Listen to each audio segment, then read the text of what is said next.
Bihar special KGS notes, ये classroom के notes है जिसमें हमने मॉडर्न हिस्ट्री का एक पार्ट कर लिया है एक वीडियो में। सेकंड पार्ट हम इसमें कर रहे हैं जिसमें हमने कुंवर सिंह अमर सिंह के बारे में पढ़ा था, आगे कवर करेंगे। विद्रोह के दौरान 30 जुलाई को कंपनी की सरकार को पटना, शाहबाद, चंपारण, सारण में मार्शल लॉ लागू किया। कंपनी की सरकार ने 30 जुलाई को पटना, शाहबाद, सारण और चंपारण में। विद्रोह के दौरान दानापुर मुख्यालय का जनरल था लॉ आउट। और भारतीय राष्ट्रीय कांग्रेस और बिहार प्रथम अधिवेशन जो हुआ था 27वां, वो हुआ था 1912 में बांकीपुर पटना में। RN मुधोलकर इसके अध्यक्ष थे। और दूसरा अधिवेशन 1922 में गया में हुआ था जिसके अध्यक्ष थे CR दास।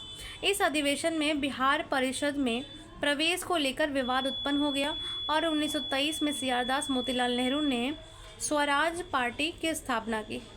1923 में श्री कृष्ण सिंह द्वारा पटना में स्थापित स्वराज पार्टी की शाखा 1923 में पटना में स्वराज पार्टी की शाखा की स्थापना श्री कृष्ण सिंह ने की। और तीसरा अधिवेशन 1940 में रामगढ़ झारखंड में हुआ था। अब्दुल कलाम थे इसमें अध्यक्ष। अब बंगाल विभाजन लेक्चर नंबर 16, बंगाल विभाजन 1905। 16 अक्टूबर 1905 को तत्कालिक गवर्नर लॉर्ड कर्जन द्वारा बंगाल विभाजन हुआ। 16 अक्टूबर 1905 को लॉर्ड कर्जन द्वारा बंगाल का विभाजन हुआ। विद्रोह हुए कई क्षेत्र। 16 अक्टूबर 1905 को एकता के प्रतीक बने और राखी बांधकर इन्होंने एकता का प्रतीक बने ये लोग। 16 अक्टूबर 1905 को कब बांधा गया? 16 अक्टूबर 1905 को। और 16 अक्टूबर को बिहार के दरभंगा में राखी बंधन दिवस मनाया गया। 16 अक्टूबर को बिहार के दरभंगा में राखी बंधन दिवस मनाया गया और इसके नेतृत्व करता थे सचिंद्र चक्रवर्ती। सचिंद्र चक्रवर्ती के नेतृत्व में रक्षाबंधन बनाया गया दरभंगा में। बंगाल विभाजन के खिलाफ पटना क्षेत्र में कई बार हड़ताल हुए। मुजफ्फरपुर बमकांड 30 अप्रैल 1908। मुजफ्फरपुर बमकांड कब हुआ? 30 अप्रैल 1908 को हुआ। बिहार के मुजफ्फरपुर के जज थे किंग्सफोर्ड की हत्या की योजना थी। ये योजना बनाया गया और किसने बनाया? खुदीराम बोस और प्रफुल्ल चाकी ने।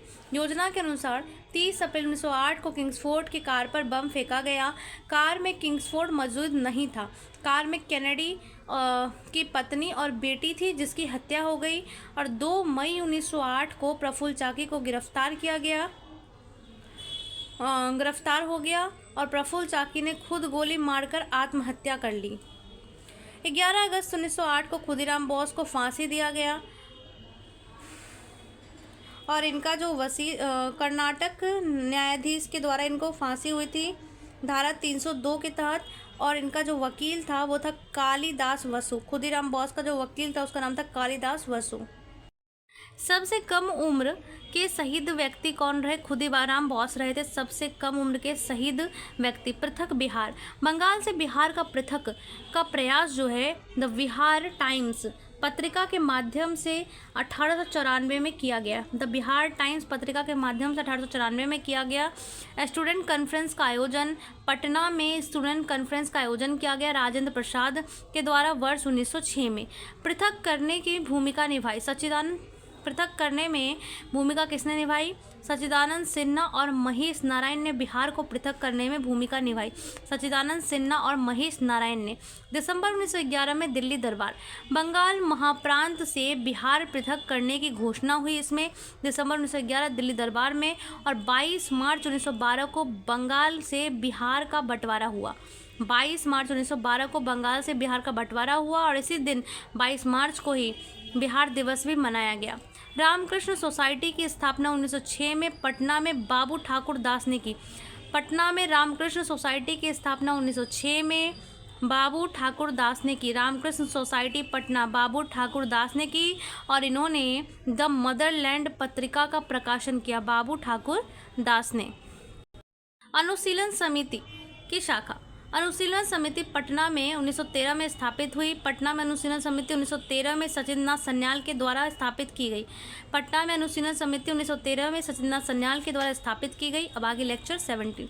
चंपारण सत्याग्रह 1917। लखनऊ अधिवेशन 1916 में कांग्रेस का होता है लखनऊ में और गांधी जी भी इसमें शामिल हुए थे। लखनऊ अधिवेशन 1916 में गांधी जी भी शामिल थे और बिहार के चर्चित नेता ब्रज किशोर के कहने पर चंपारण के किसान नेता राजकुमार शुक्ल भी शामिल हुए थे इसमें। बिहार के चर्चित नेता ब्रज किशोर के कहने पर राजकुमार शुक्ल भी इसमें शामिल हुए और ब्रज किशोर द्वारा जांच समिति का गठन किया गया। किसका कमेटी का गठन किया गया? जांच कमेटी का गठन किया गया ब्रज किशोर प्रसाद द्वारा। इसी अधिवेशन में गांधी जी को चंपारण आने के निमंत्रण दिया गया और गांधी जी कलकत्ता से पटना आए। कलकत्ता से कहाँ पे आए? पटना आए। कलकत्ता से पटना आए 10 अप्रैल 1917 को। गांधी जी कलकत्ता से पटना आए 10 अप्रैल 1917 को। गांधी जी पटना पहुंचे 11 अप्रैल 1917 को। 11 अप्रैल को पटना पहुंचे और मजरूल हक और राजेंद्र प्रसाद के घर पर रुके। मजहरूल हक और राजेंद्र प्रसाद के घर पर रुके और अगला यात्रा पटना से मुजफ्फरपुर का किया। यानी कि पहले कलकत्ता से पटना आए 10 अप्रैल को, पटना पहुंचे 11 अप्रैल को, फिर पटना से मुजफ्फरपुर। यात्रा में शामिल सदस्य कौन कौन थे? जेपी कृपलानी, राजेंद्र प्रसाद और मजरूल हक। जेपी कृपलानी, राजेंद्र प्रसाद और मजरूल हक इसमें शामिल थे। दीनबंधु मित्र ने नील दर्पण में बंगाली नाटक के माध्यम से नील के किसानों की दशा को बताई। दीनबंधु मित्र ने नील दर्पण में, नील दर्पण 1860 में लिखा गया है दीनबंधु मित्र के द्वारा। नील दर्पण 1860 में दीनबंधु मित्र के द्वारा लिखा गया। इसमें बंगाली नाटक है, इसके माध्यम से किसानों की दशा बताई। और गांधी जी चंपारण पहुंचे 15 अप्रैल 1917 को। और गांधी जी चंपारण कब पहुंचे? 15 अप्रैल को। पटना पहुंचे 11 अप्रैल को। पटना से कहाँ गए? मुजफ्फरपुर। चंपारण पहुंचे 15 अप्रैल को।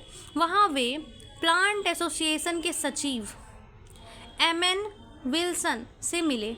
एम.एन. विल्सन से मिले तथा सहायता की मांग की इन्होंने। किसने? गांधी जी ने। 16 अप्रैल 1917 को गांधी जी पर मुकदमा चलाया गया। 15 अप्रैल को पहुंचे और 16 अप्रैल को इन पर मुकदमा चलाया गया और धारा 144 पूरे चंपारण में लगा दिया गया। शांति भंग करने के आरोप में गांधी जी को चंपारण भ्रमण पर चंपारण के तत्कालिक मजिस्ट्रेट हाईकॉक ने रोक लगा दिया। गांधी जी के चंपारण के भ्रमण पर हाईकॉक ने रोक लगा दिया और मजिस्ट्रेट ने गांधी जी को पुनः भ्रमण करने का आदेश दिया। फिर से आदेश जो है मिला इनको। और 16-17 अप्रैल को गांधी जी दर्जनों गांव में घूमे और नील के किसानों की दुर्दशा के बारे में बताया। इन्होंने दर्जनों गांव में घूमे 16-17 अप्रैल को और एफजी सलाई की अध्यक्षता में जांच समिति का गठन किया गया। किसकी अध्यक्षता में? एफजी सलाई की अध्यक्षता में, जिसमें कुल 6 सदस्य थे। गांधी जी भी इसके सदस्य बने।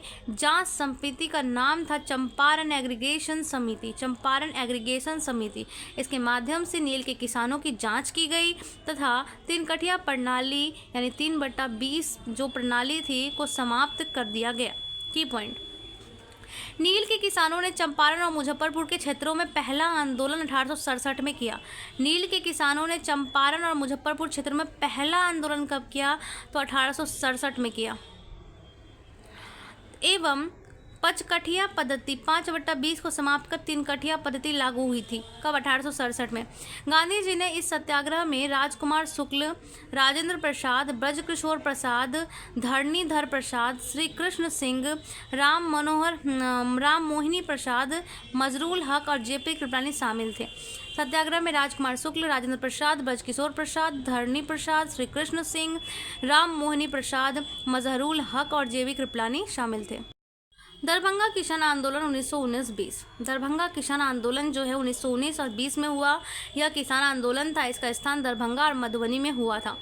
आंदोलन का कारण दरभंगा के राजा रामेश्वर प्रसाद द्वारा भू राजस्व में वृद्धि कर देना था। रामेश्वर प्रसाद द्वारा भू राजस्व में वृद्धि कर देना था। यह आंदोलन चंपारण किसान आंदोलन से प्रेरित था और इसके सक्रिय नेता जो थे दरभंगा किसान आंदोलन के विद्यानंद थे। सक्रिय नेता विद्यानंद थे। 1920 में असहयोग आंदोलन के दौरान दरभंगा में विद्यानंद किसान आंदोलन में शामिल थे। 1920 में असहयोग आंदोलन के दौरान दरभंगा में विद्यानंद किसान आंदोलन में शामिल थे और अंततः दरभंगा में राजा को भूमि कर में कमी करना पड़ा और आंदोलन की समाप्ति हुई। अब है बकास्त भूमि आंदोलन 1937-38। बकास्त भूमि आंदोलन कब हुआ? 1937-38 में हुआ। बिहार के किसानों में बकास्त भूमि की मांग के लिए इस आंदोलन को किया गया। बिहार के किसानों में बकास्त भूमि की मांग के लिए इस आंदोलन को किया गया।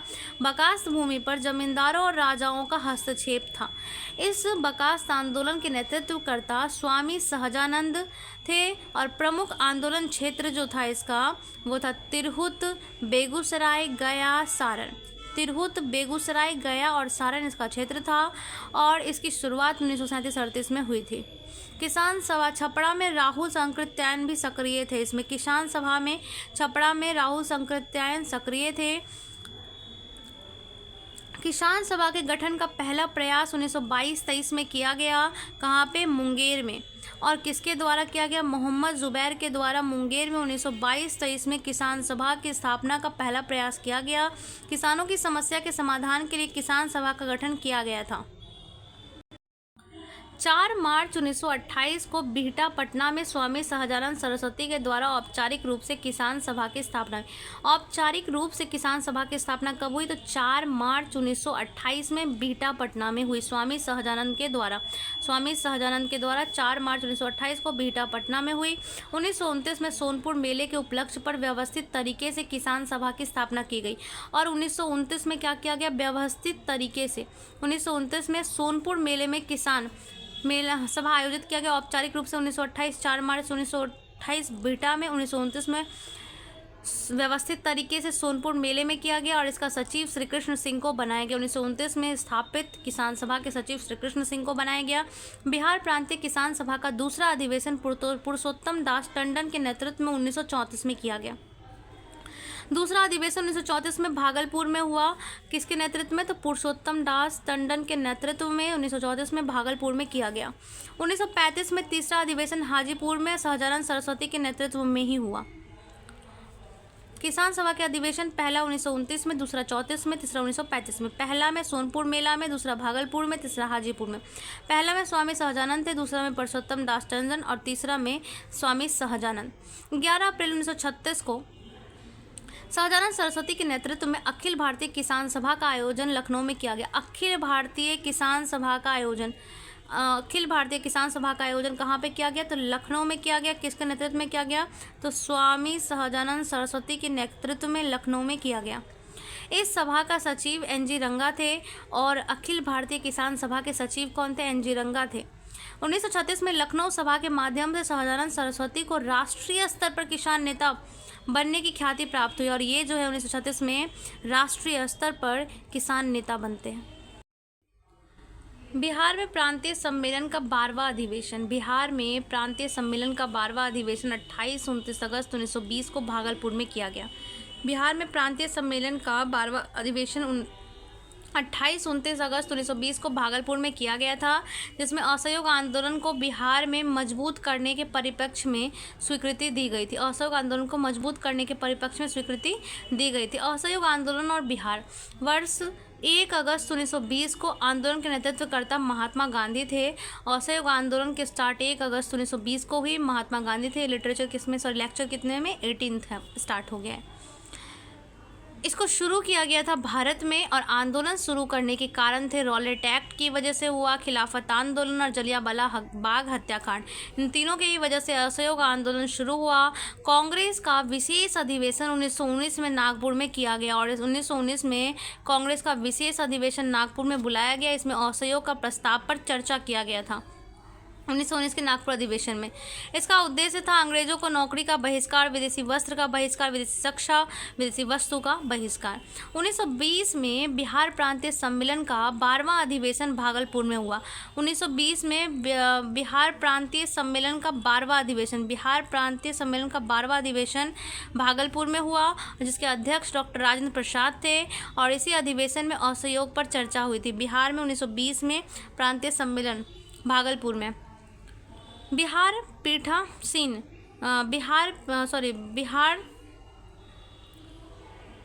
विद्यापीठ की स्थापना 1921 में पटना में की गई।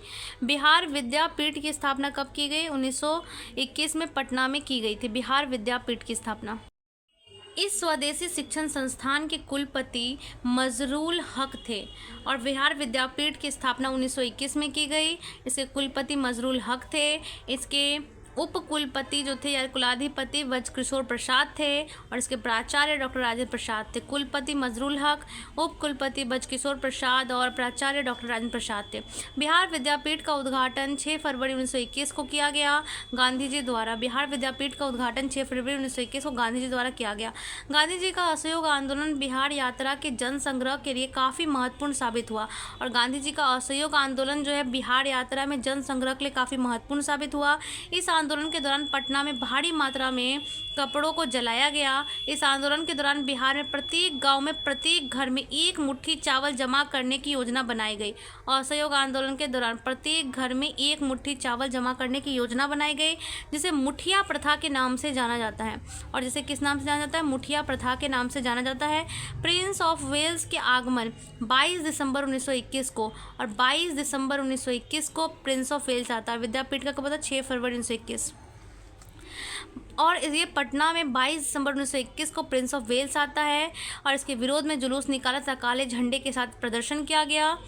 और यह किसके द्वारा किया गया? तो श्रीमती इमाम और सरला देवी के द्वारा किया गया। प्रिंस का विरोध जो है श्रीमती इमाम और सरला देवी के द्वारा किया गया। आंदोलन के दौरान बिहार में सक्रिय नेता ब्रजकिशोर प्रसाद, डॉक्टर राजेंद्र प्रसाद, मजरूल हक। असहयोग आंदोलन के समय पर कौन कौन थे? ब्रजकिशोर प्रसाद, डॉक्टर राजेंद्र प्रसाद, मजरूल हक, इमाम हसन, जेपी कृपलानी और श्रीकृष्ण सिंह। इमाम हसन, जेपी कृपलानी, श्रीकृष्ण सिंह। भागलपुर क्षेत्र से असहयोग आंदोलन के नेतृत्वकर्ता कौन थे? दीप नारायण। भागलपुर क्षेत्र से दीप नारायण। छपरा से राहुल सांकृत्यायन। भागलपुर क्षेत्र से दीप नारायण, छपरा से राहुल सांकृत्यायन थे। इस आंदोलन के दौरान मौलाना मजरूल हक ने पटना दीघा में अपनी मित्र खैरू मियाँ के दान में दिए गए। और इसी आंदोलन के दौरान पे किसने? मौलाना मजरूल हक ने पटना दीघा में, कहाँ पे? पटना दीघा में अपने मित्र खैरू मियाँ से दान में दिए ज़मीन पर सदाकत आश्रम की स्थापना की थी। सदाकत आश्रम की स्थापना की थी। और इस सदाकत आश्रम में युवाओं के चरखा बनाने के लिए प्रशिक्षित किया गया। और यही सदाकत आश्रम आगे चलकर कांग्रेस का मुख्यालय बना बिहार में। मजरूल हक के द्वारा इसी आश्रम में द मदरलैंड पत्रिका प्रकाशित की गई। सदाकत आश्रम में द मदरलैंड पत्रिका किसके? मजरूल हक की थी। और इसका पुनः प्रकाशन किया गया। असहयोग आंदोलन के दौरान राष्ट्रीय चेतना को जागृत करने के लिए यह एक महत्वपूर्ण पत्रिका साबित हुई। अब है स्वराज पार्टी और बिहार। स्वराज पार्टी और बिहार, इसको नेक्स्ट वीडियो में करेंगे।